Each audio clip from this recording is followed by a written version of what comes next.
Trying this sunscreen from You Glow Babe. Before. After.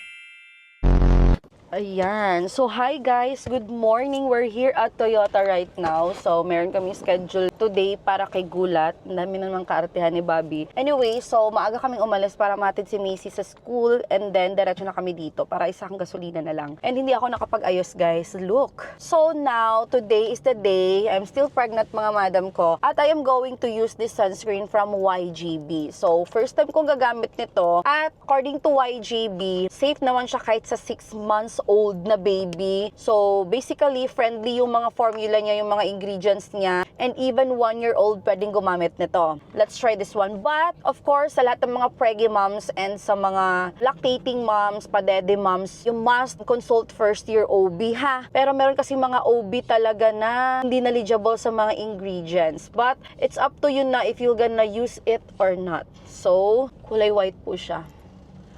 Hold on. Uy, ang lamig. Okay.